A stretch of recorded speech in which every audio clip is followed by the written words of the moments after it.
Bonjour à tous, près de 1000 tracteurs attendus demain devant le Parlement européen.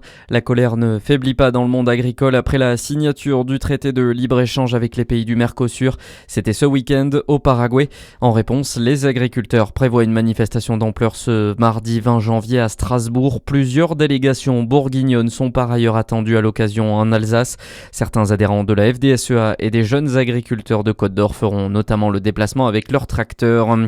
3 jeunes écroués pour enlèvement et séquestration. Les 3 prévenus, âgés d'une vingtaine d'années, étaient à la barre vendredi dernier pour statuer de leur maintien en détention dans l'attente de leur jugement. Ils encourent tous jusqu'à 10 ans de prison pour avoir agressé un autre jeune homme avant de l'enlever à Dijon. La justice a confirmé leur placement en détention provisoire. Le procès, quant à lui, est fixé au 27 février. Bientôt des locaux flambant neufs pour les entreprises implantées sur le territoire du Grand Chalon. La semaine dernière, la première pierre d'un nouveau parc d'activités a été posée. Un terrain de près de 15 000 mètres carrés sur lequel va bientôt être inauguré 2 nouveaux bâtiments.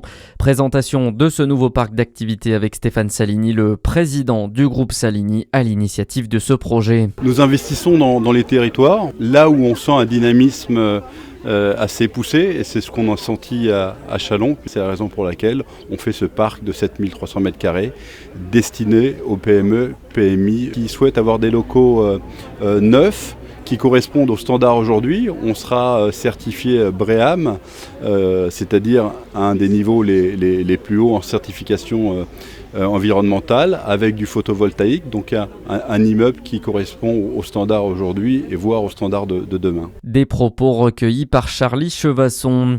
Dans l'actu également, le bilan qui s'alourdit après ce dramatique accident ferroviaire en Espagne.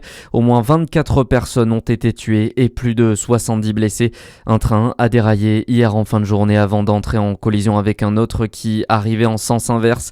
Depuis la France, Emmanuel Macron a adressé ses pensées aux victimes évoquant une tragédie. La famille royale espagnole de son côté a fait part de sa grande inquiétude et présenté ses condoléances aux proches des victimes. Le budget au cœur d'un nouveau conseil des ministres, il se tient aujourd'hui. Sébastien Lecornu devrait annoncer son choix entre le 49.3 et les ordonnances pour adopter le projet de loi de finances 2026. Seules options désormais face aux divisions à l'Assemblée nationale. Dans les 2 cas, le Premier ministre devrait tout de même s'exposer à une motion de censure.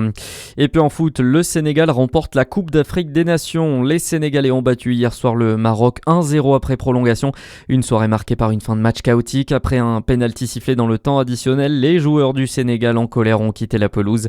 Le pénalty a finalement été raté par le Maroc avant donc la victoire sénégalaise aux prolongations. À suivre la météo en détail sur Fréquence Plus.